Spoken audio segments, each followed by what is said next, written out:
Welcome to HeartSpace, a sanctuary where holistic intuitive service is honored and the heart leads the way. Here, we open space for guidance and deep restoration for both heart and soul. I'm Eve Alexander Ruiz, a doctor who, after psychiatry training, left traditional medicine to more wholly use wisdom of the heart, helping visionary entrepreneurs who've experienced manipulation to realign with purpose and create lives of deep personal and professional fulfillment. And as your host here, I am so thrilled to introduce you to the sweetheart of HeartSpace herself, Janet Whitener. For decades, Janet has walked in communion with spirit. She is a gifted, intuitive, a gentle yet powerful energy healer, and a clear, grounded channel. Her presence invites truth, her work restores clarity, and her wisdom uplifts the soul. Thank you so much, Janet, for coming and joining us today. Thank you. I appreciate the opportunity. Oh, you're so welcome. My first question to you is, would you please share with us how you were inspired to work with spirit to help others? Oh, yes, um, it began as a personal healing for me. Um, I had always had a connection to spirit as a child. They were my invisible friends. But when I was about 5, 6 years old, they upset my mother because I would know things I shouldn't know. Who was coming to the door? Who was going to call on the phone? What was in that box that I wasn't supposed to unwrap yet? All those things. Oh, yeah. And she made it really clear to me that I needed to make them go away and stop listening to them. And so Mhm. I was, they were such a comfort to me. They were my playmates, they were my friends, but I couldn't conflict with mom. And so I made them go away. And I have to say that it was a challenge. I became very lonely as a child and taught myself to read at about that same time because one of the gifts from Spirit was all these wonderful stories. And I didn't realize until much later how much that reading would play into the work I do now. But Oh, when I was 19, I was rear-ended by a drunk driver and was my neck was broken. I died in the ambulance on the way holy to the hospital moly. Oh, okay. So you broke your neck and you died at 19. at 19. Yeah. Oh I my gosh. never heard of anything called a near-death experience and didn't hear that term until it was probably in my 40s. But my experience on the other side was, I got to see the bright light, but I didn't get to see all the loved ones on the other side. I think they put me basically in a waiting room. But the waiting Mm. room to me looked like a park bench looking out over this beautiful meadow. And I have to admit, it was the most peaceful I could ever remember feeling. Oh, I was just, wow. yeah, it was just beautiful. Thank you so Not just, much for sharing this with all of your listeners, many of whom have likely not had a near death experience. I especially love that you mentioned you saw the light. it. That should be a bumper sticker, right?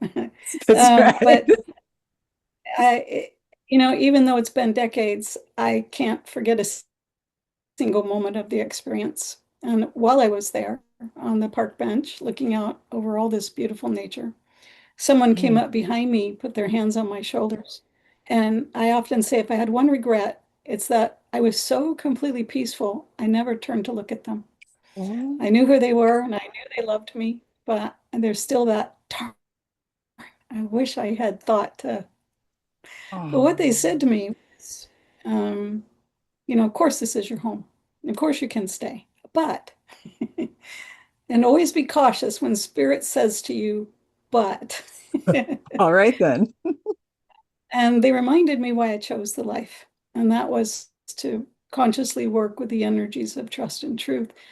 And even as they said that, I thought, I don't think I've experienced any of that. And about that time, I fell back into the body and they came back with me. Wow. Wow. So let's fast forward to the first time that you decided to help people with this beautiful It took, experience.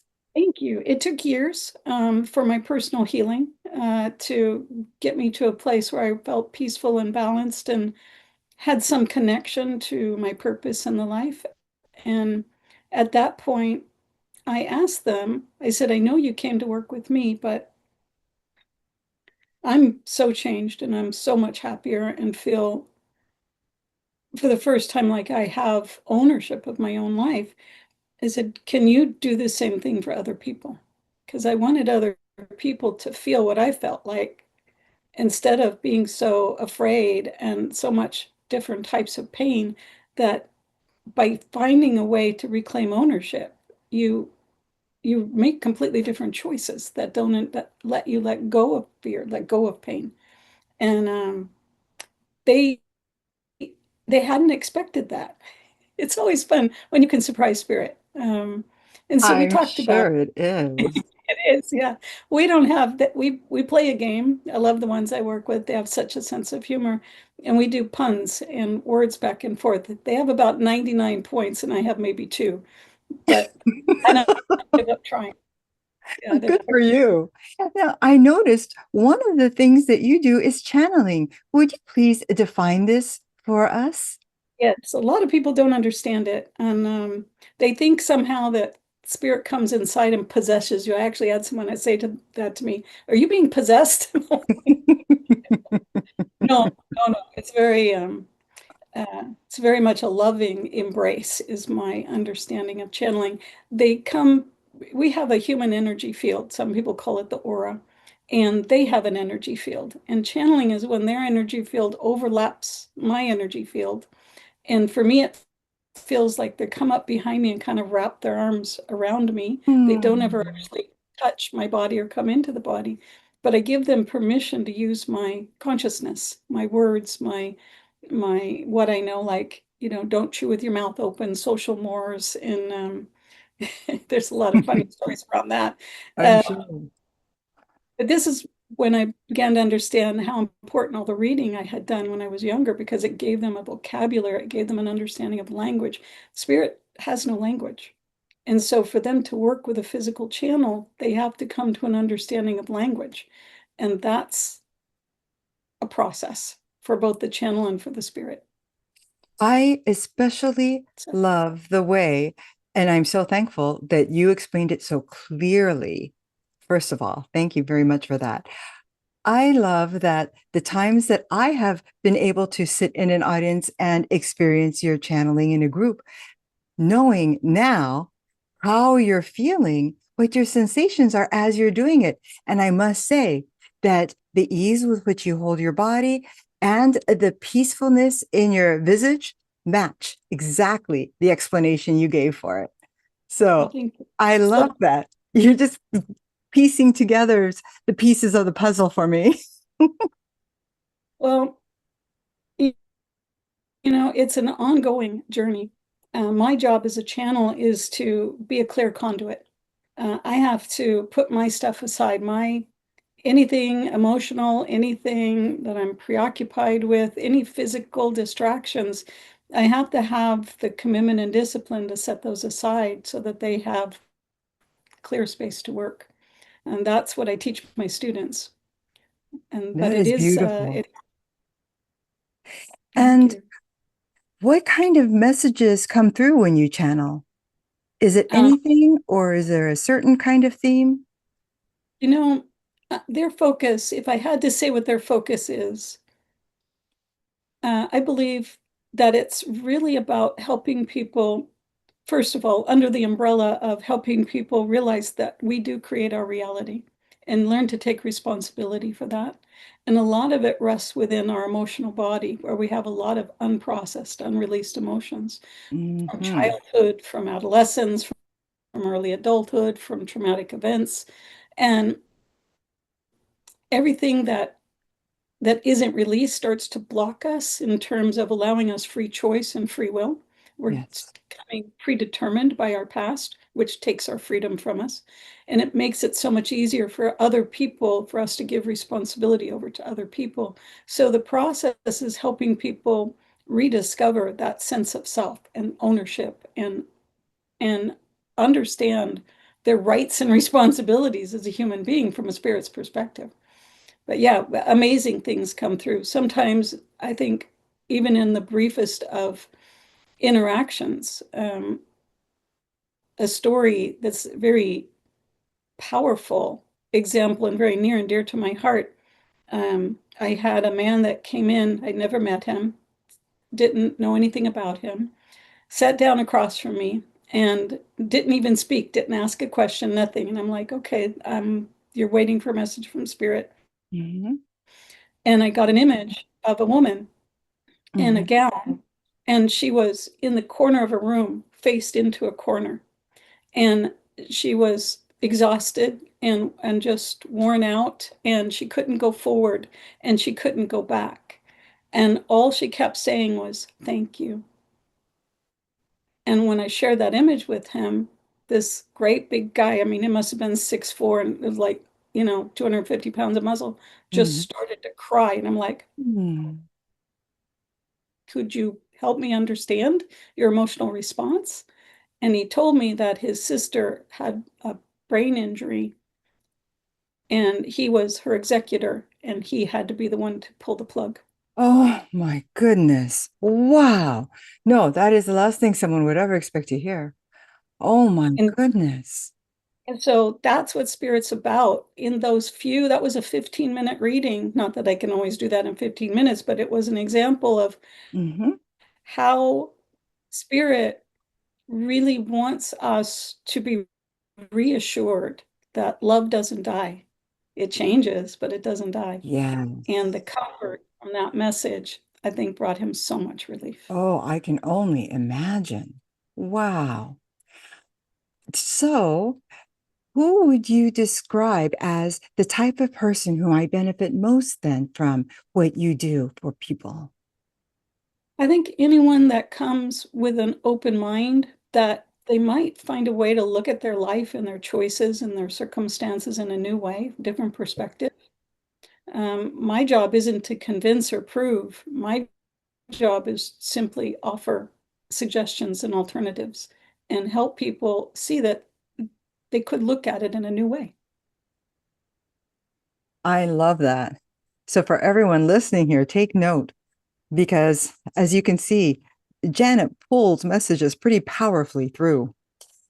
Well, I'm wondering, is there any kind of message of encouragement that you want to share with your listeners during these challenging times? Oh, so many. But I think the most concise way that Spirit puts it is be aware of what you're feeding. In other words, our energy belongs to us, but we can give it into the world in different ways. And right now, there's so many opportunities to invest in fear. And is that really what you want to feed? Rather to feed trust, feed truth, feed your belief in your faith in God, that we are beloved of our Creator and that they wish for us health, happiness, abundance, all the things we want for ourselves. And that I think the hardest message for people to hear is that God has no judgment of us, truly gifted us with free will, and that judgment is a human perspective that we like to assign to God so that we can avoid responsibility. Well put. My goodness. Well, now switching over from the compassionate and spiritual side of channeling, going to another side, has there been any research that validates what you are doing? You know, and I kept the words here so I can read them appropriately. In 2016, I was invited to be a guest by a presenter at the Psychological Association, Parapsychological Association, and Society for Scientific Exploration. And it was a game changer for me because up to that point, I'd always tried to figure out how to explain to people what I did, how I did it, versus just doing it. And what I came to understand in those few days while I was in Colorado with this event was that other people are investing their whole lives in explaining it. All I have to do is do my job, be a channel. So for me, it was so freeing that other people are doing that part of it.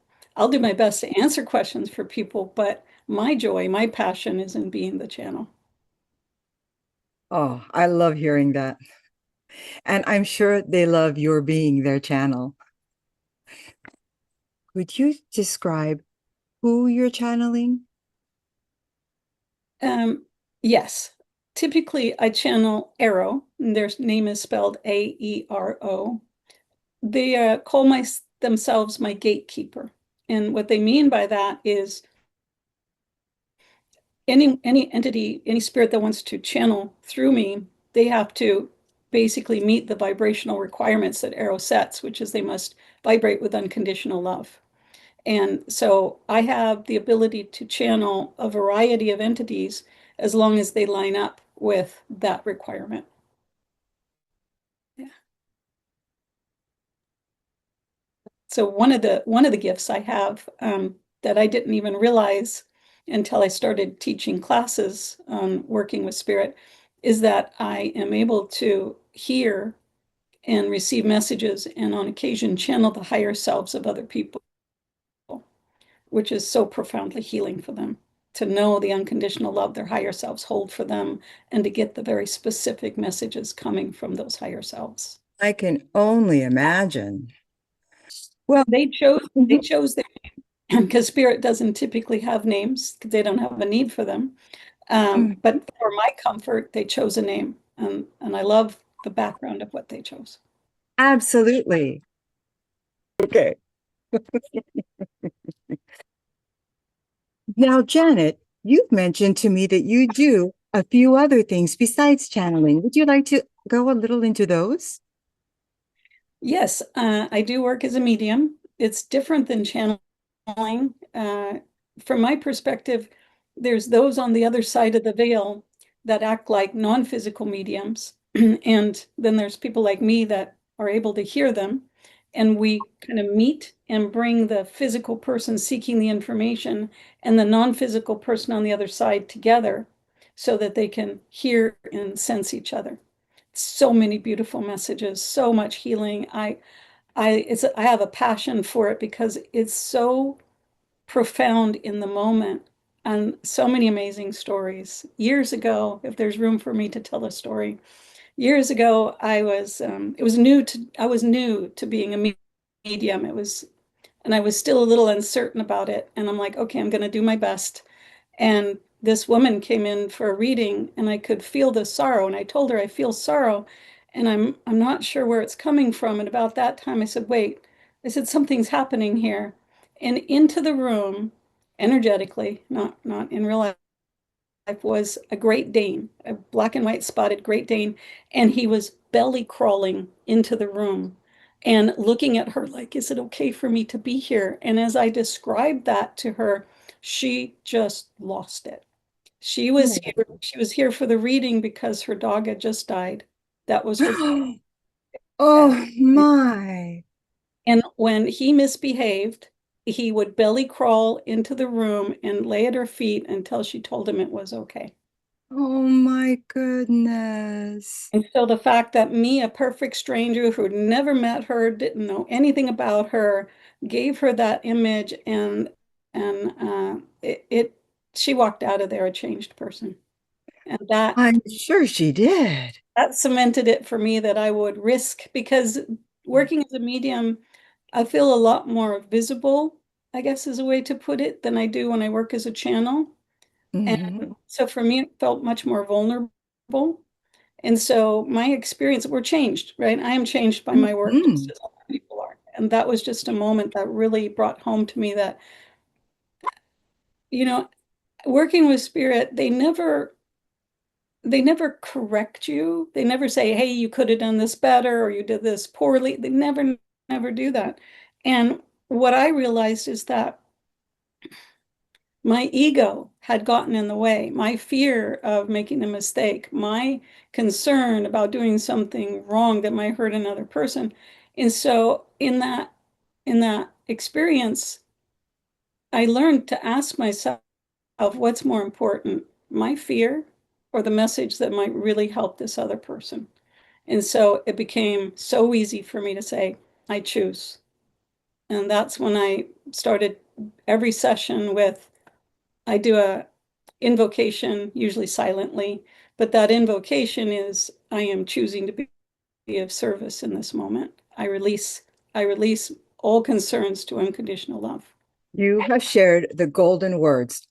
Whenever a lot of us in our vocations have any doubts and might feel a little afraid or hesitant to get deep into our work for that moment, the most important thing that seems to rise us up from wherever we are is to look into the eyes of the person who needs our services.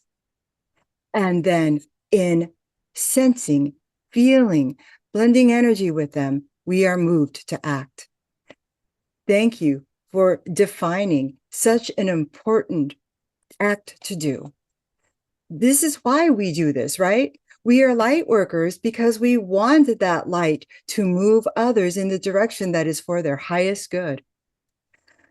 You have expressed so much wisdom here. I have been entranced by your stories, and I want to thank you for sharing them with everyone who is listening. I am so honored to have been able to have you here with me. And I want to mention to the audience, for any of you who would love to have an experience with Janet, you may look at the HeartSpace website, which is down below, for dates and times of availability. We also have a hotline, and that information as well is on the website. I am looking forward to when I see you next at HeartSpace, Janet. And in the meantime, I just want to say to everyone else, see you next time. Namaste. Thank you. Bye. Bye-bye.